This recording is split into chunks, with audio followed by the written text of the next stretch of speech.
Last week we looked at a very, very familiar text in the Gospel as recorded by Mark, chapter 10. Mark chapter 10.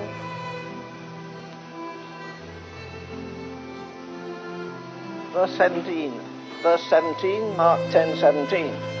When he was gone forth in the way, there came unto him one running, and kneeling, and asking him, Good Master, what shall I do, that I may inherit eternal life? As we said last week, this story is told by three of the evangelists, and they stress different points. But they all say the same thing about him,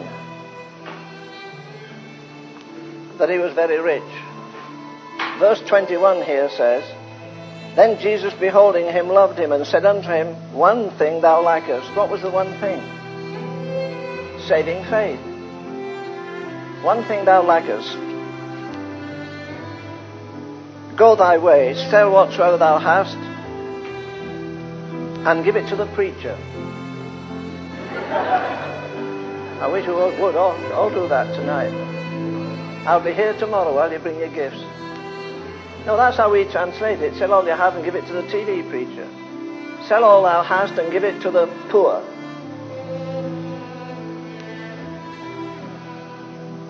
That's number one thing he has to do. And thou shalt have treasure in heaven. Then come, take up thy cross and follow me. He went away, grieved, for he had great what? Not great money. Not one of the versions talk about him having any money. He had great possessions. There are some things much more precious to us than even money. We love honor. We love to be appreciated. Many people don't have much money, but they're intellectually rich, they're socially rich, or they have prestige even in the religious world. And yet Jesus says, sell all that thou hast and give it to the poor. Then take up thy cross and follow me. Where? To the bank? Yes. To the bank? Yes, bankruptcy. It's an extension of the bank. It's where all the banks are going, so you may as well get to know. Bankruptcy. Unless you're bankrupt, you can't follow him. While ever you have one grain of self-reliance, self-satisfaction, self-appreciation, self-desire, self-glory, you cannot be his disciple. It negates everything that the flesh clings to. Social standing, prestige amongst Christians even. Lots of people become worse after they get saved than they were before. I need another night to explain that, but there it is. Let's jump to verse 29. Jesus answered and said unto him, Verily I say unto you, there is no man that hath left house, or brethren, or sisters, or father, or mother, or wife, or children, or lands, for what? For my sake. But he shall receive 100-fold now in this time. Oh boy, there you are, there's prosperity for you. It's written here, but I haven't finished it. Now in this time, houses, and brethren, and sisters, and mothers, and lands. With what? Persecutions. Come on, balance it up. Get the prosperity there, the persecutions here. Come on. Some of you look so miserable at this moment. What's wrong with you? I didn't know you had so much money you couldn't leave it. So much prestige, so much honor. With persecutions. Well, we jump from this, let's go from this. This is the rich young ruler. Let's jump back to Mark chapter 1. No, pardon me, let me go back there a minute. You see, what did Jesus say? He says, sell all that thou hast, and he went away. Now notice, Jesus never followed him. Jesus never rebuked him. Jesus never corrected him. Wouldn't you have thought that here Jesus would have warned him?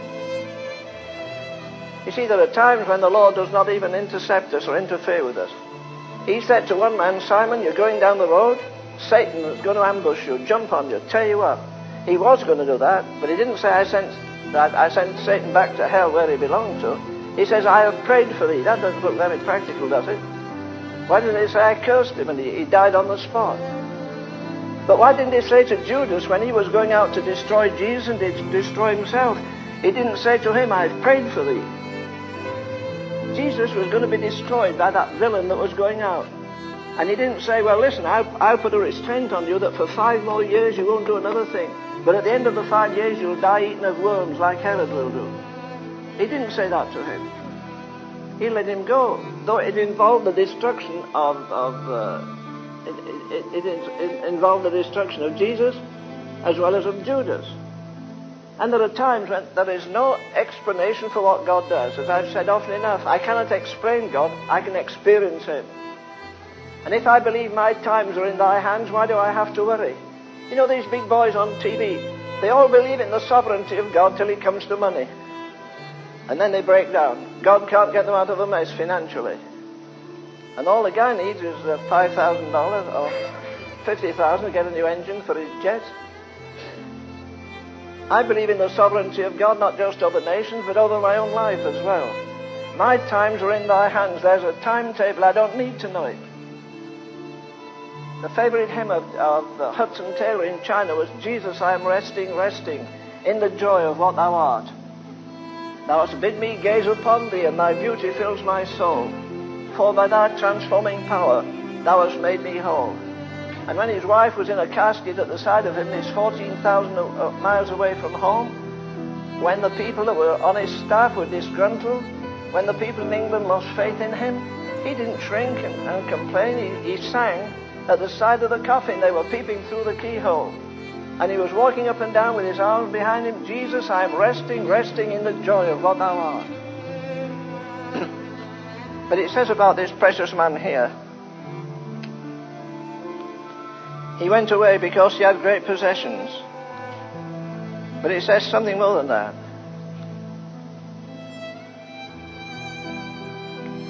It says that Jesus, looking upon him, loved him. Why did he love him? A number of reasons, I think. Did he love him because he bowed down to him? Remember, this is reverse to their customs. In those days, and it's common in the East now, the poor people will fall at the feet and beg at the feet of a rich man. But here you have a rich man begging at the feet of a penniless man, a homeless man, a man that has no authority, a man that's scorned in the synagogue and the temple. And this man comes with courage. And publicly, if you read the beginning of the chapter, Jesus had blessed little children in a home. And then it says he went out in the way. So this is up to the public gaze. And here are all these people that know this nobleman. In England we might call him a lord these days. He's a distinguished man in society. And then he bows in front of this man who's a rebel. The man who contradicts the theology of the day, the customs of the day, everything of the day. And here's a wealthy man, maybe one of the best known men in the country, and he's at the feet of Jesus crying, have mercy upon me. And Jesus, looking on him, loved him. Not for his courage and not for his homage, but because he was a human being who had a need, that everything outside of him was not satisfying. He's known as maybe as a man that has everything, and yet he comes cringing to the feet. Again, I can't overemphasize this, of this poverty-stricken itinerant preacher